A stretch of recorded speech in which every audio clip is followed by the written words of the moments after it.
got a bitch, we tryna see what it's hitting for. Give a long dick, she leave it like she was pigeon toe.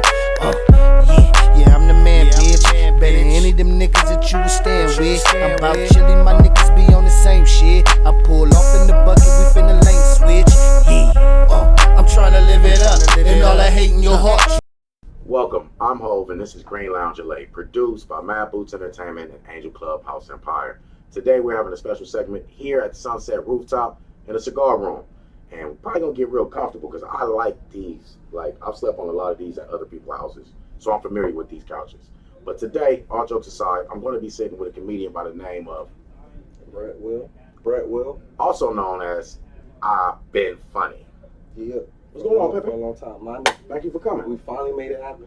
Finally. Been a minute. Because you've been chasing me since, Universal Bar and Grill? Yeah. And, I'm going to be honest, it felt a little stalkerish. Oh, shit. Nah, not me, man. Not me. I'm just trying to get it while it's good. My agent told me to blink twice if I felt safe. I was about to press the button. I'm here, man. For everything start, taking off, you know what I'm saying? I want to be one of the first, you know what I'm saying, look back in history and be like, yeah, he was there when it was grind time.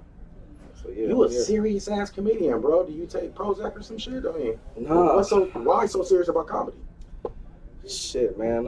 Pain. Just laugh at my pain, man. I just go through a lot. I've been going through a lot. So, I just turn that shit into jokes. Now everything is funny to me. Everything's funny to me. So you sadistic? Somewhat. So what was the first experience you had, respectively? You know what I'm saying, on a personal note? What was the first experience you had? You was like, you know what? Comedy might be my thing, bro. I can't keep a job. Fuck this. I'm gonna tell jokes. What was that moment for you? When I was making this girl laugh when we was doing it. When we was having sex, I had. Hold on. Was y'all laughing for the same reason? Nah, different reasons. Different reasons. What you mean she was laughing while y'all having sex? Please explain that. When she found out my shit was little, it was already too late. I was already like 3 strokes in. It was just too late already. You catfish the dick, bro? Yeah. Okay. Hold on. This is important. This is YouTube. Hi, YouTube. Please share this type of knowledge. Men need to know this. According to studies, there's some men that need to know how to, need some extra help. So how'd you get away with catfish? It was, when she asked me for a dick pic, I got the right angle, and then I blew it up on the screen, and then I screenshot it. So you was using CapCut, my nigga? Yeah, something like that. So, and plus she was like she wasn't black, so it was the stereotype that all black men got, you know what I'm saying, mandingos and shit. So I played off that, and what was she? She was white. We apologize on his behalf, man. We sincerely apologize. So you tricked her for real? Shout out to Chris. Okay, so that's a hell of a way to know you're a comedian. What was the joke? Who told it, and who laughed the hardest? She did. She did, actually. Yeah, I bet. She did. yeah, she did. I just was like, I don't know. I just was like, so what you think? She was like, it's not as big as I thought it was. But I was like, I got stamina though, right? And it worked itself out. But so your rebuttal was it got good guy's mileage? Yeah, it got good stamina. You know what I'm saying? I gave her God didn't bless me with a big one, but he did bless me with stamina. So as a little dick nigga walking around telling jokes, how do you keep a straight face? What, telling jokes? Yeah, you a little dick nigga telling jokes on everybody else. How do you keep a straight face? This is shit, man. I don't. I'm in a moment. So however I feel. Some girls, they okay. Some girls lie to me and say it fits perfect. I'm okay with that too. You know what I mean? I'm okay with that too. Is comedy your therapy, brother? You seem like emotional damage is written on you right now. Hey, is there a therapist in here? Oh man, it is, man. I got a lot of shit to talk about. I'm just getting started. I ain't gonna lie to you. I'm gonna be honest with you. I gotta dig in. I gotta see what your mind is really like, bro. Much shit. So you dealing with a lot of issues. Somewhat. And you get on stage and let it out. I think most recently I seen you at the Universal Bar and Grill, but you were at what was the other event I seen last week? I was over there.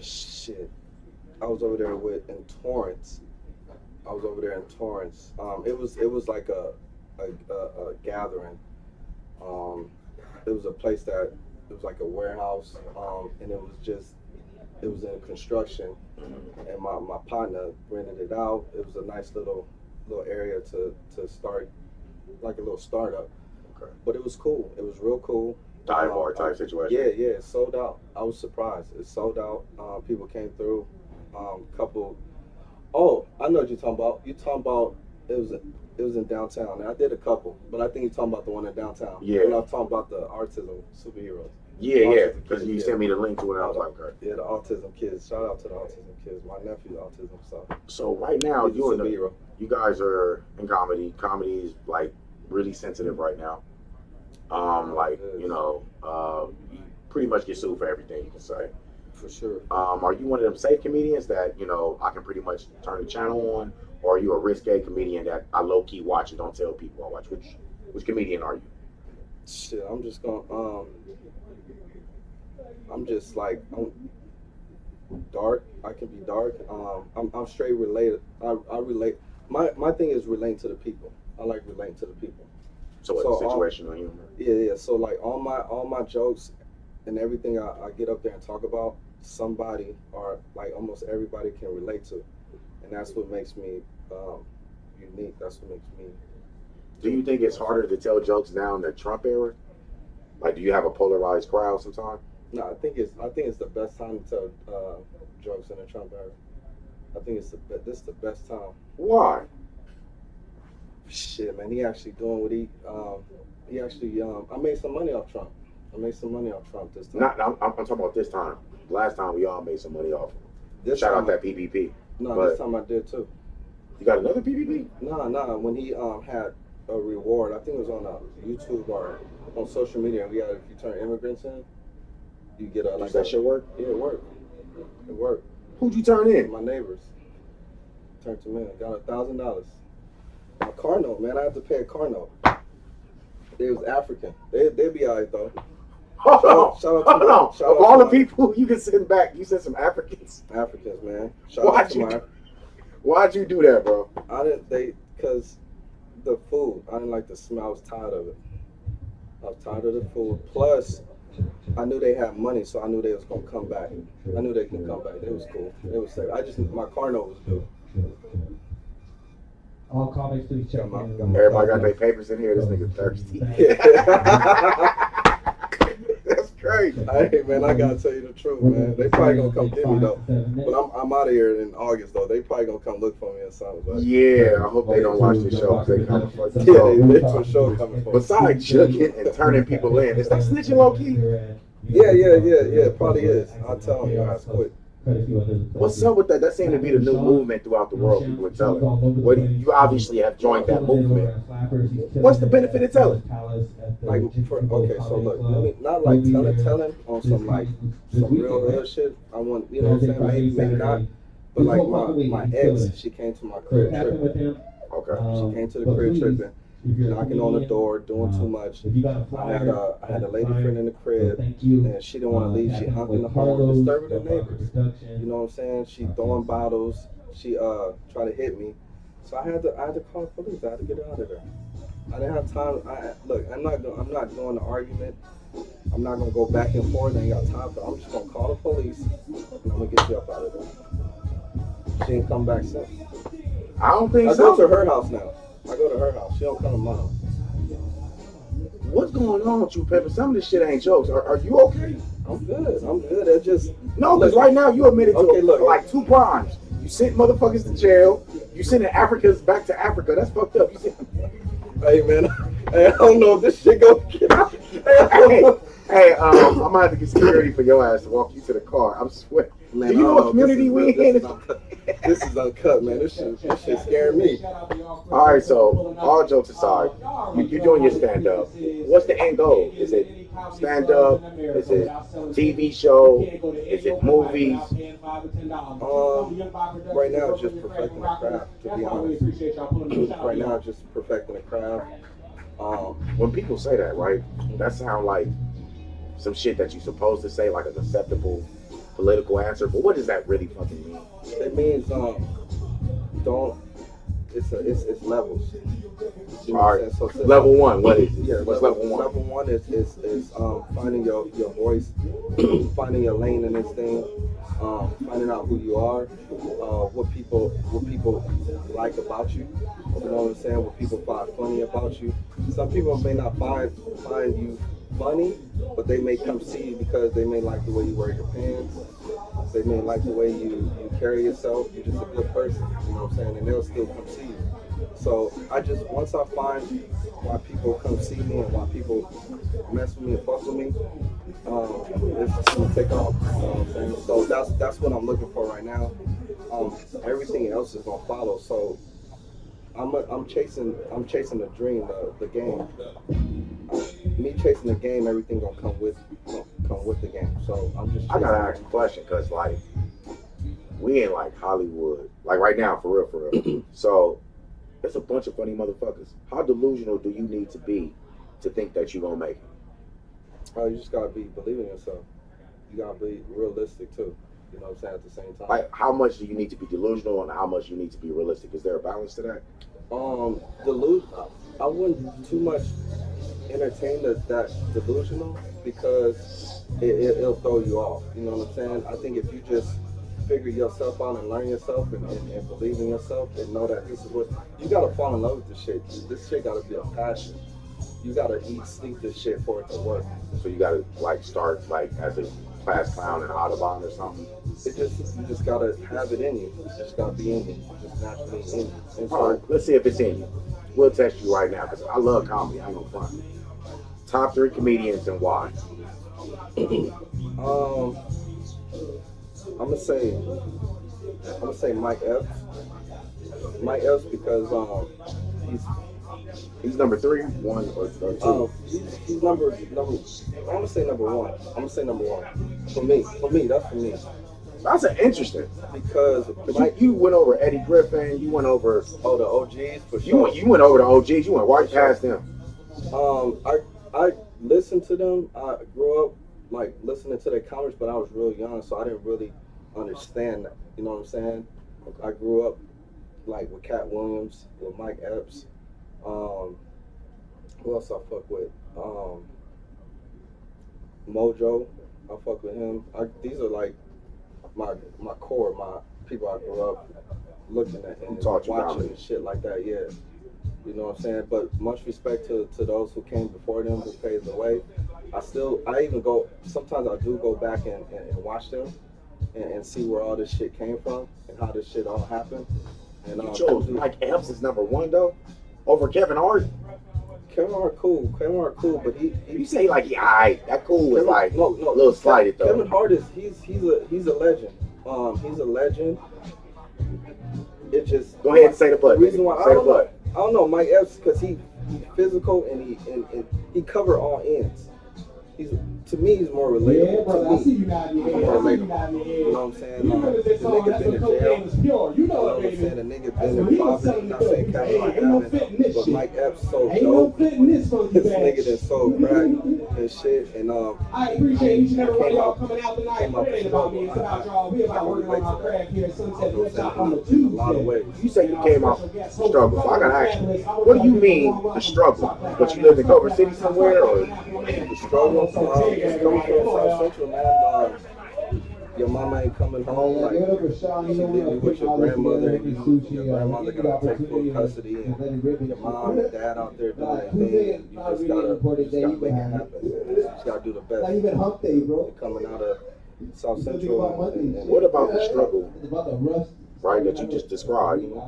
What about that made you want to be a comedian? If anything, it would have made me want to be a banker. Something, so I wouldn't be broke no more. Probably like the coolest drug dealer. Something. I wouldn't have thought comedian. Why comedian for you? Have a drink, everybody. Smoke out. You can smoke in here. People just. They're outdoors. Well, I wanted to play ball. I was real good at basketball. I should have did some basketball. They caught a gun in my locker. I think that's another area you was too small. I was too short. Then they found something in my locker I shouldn't have had and all that other shit. So that didn't work. But as far as like comedian, I guess he people you know, telling me, I don't know, but he was just going there. You're actually funny, this and that, and the Yeah, third. he was hating. And just me growing up watching this shit, you know what I'm saying? I like the art of it. I like, you know, I got a story too to tell. So I know it's not a laughing matter, but I don't tell my story. I'm here to tell my story. What about your story you want to share and why? Another one? Okay. It's a lot of shit, man. Yeah, you sound like you look like There's a lot emotional of shit. damage all on your face right now. That's I might have cool. to get them to get the Kleenex for you. That's cool, man. That's You meet people that have them, like, shit. they were babies. I got a lot of shit that people want to talk about, but they ain't really talking about it because I mean, like, this close and I wouldn't have met him. shit. I'm gonna have to say. He was a nice guy, you know. There's literally not that many people left on the earth. I'm gonna say prostate. You ever heard of prostate There's one cancer? down, there's one down. Yeah, I heard that's when they stick their finger So in your you butt ever- to see if you got cancer. That type of shit. That shit wild. That's gay. It is fucked up, but it's something that we have to do when you turn a certain age. And my mom always told me about it, but then when I had to go to the doctor and experience that shit was crazy. The doctor raped you. You need to go to work. Yeah, I felt violated for a minute. I did. Or And the doctor was gay. Oh, you got finger fucked by a gay doctor? That nigga, when he put on the gloves, he went like this. Nigga had like, his fingers was like 9 inches. That's another death sentence. That when he did this, I knew I was in trouble. You can't get rid of it, bro. I knew I was in trouble. And then, Was this before or after you got prostate cancer? no, I don't have prostate. See, that's the thing. Look, After 9 inches? I didn't I'm know. pretty sure you do, bro. I didn't know if I wanted to sock him, beat him up, or thank him. You know what I'm saying? Thank him? Well, because I thank God I didn't have it when you checked me. Oh, yeah. I was going through all types of emotions and shit, and then I was just like, damn, man, this is crazy. Then it was crazy. The receptionist, I was trying to talk to the receptionist, the pretty girl in the front desk, and when she heard me yell, yell out something, like when she heard that yell that I let out, that shit was embarrassing, bro. That shit was crazy. I was like. She threw your number away in the trash right then and there. But I look at it like this. If you didn't make that, if you didn't yell like that, something wrong with you. As a man, if you get checked and you didn't make no type of sound and do nothing, yeah, you suspect. You suspect. Nigga, that was something I feel traumatized hearing your I stories. don't never want to experience that again. But yeah, that was one. That was one. That's one issue you're dealing with. Yeah, we're going to keep that for your therapist, man. Before we get up out of here and you let us know some more crazy shit, can you tell people where your next show going to be playing? Vegas, man. Vegas, this month on the 26th, you can catch me in Vegas. I'll Be Funny is my Instagram. Shout out to my boy Juice. We going on tour, man. I love you, bro. When you see this, you already know we going up. Shout out to my boy Renee Baca. That's what I started with. When he see this, he gonna be proud of me. That's why I should have took off with him a long time ago, but got into some shit. But yeah, Vegas. In 2 weeks on a Saturday on the 26th. Yeah, that's where I'm at. That's where I'm at. All right, ladies and gentlemen. I hope y'all know this was all fun and games and a couple of jokes. If it went over your head, then you smoke too much. But in the meantime, I'm Ho. We love you. We appreciate you. We respect you. But we out there, man. Peace. Thank you for coming. Your ass crazy, bro. I'm trying to live it up, and I see a lot of titties and ass and Henny cups. Ain't nobody about to crash, the vibe is lit as fuck. Two-stepping with the gang, the guys all of us drunk. Yeah, now poke it out, bitch. Bust it open like you trying to get some clout, bitch. The way she twerking,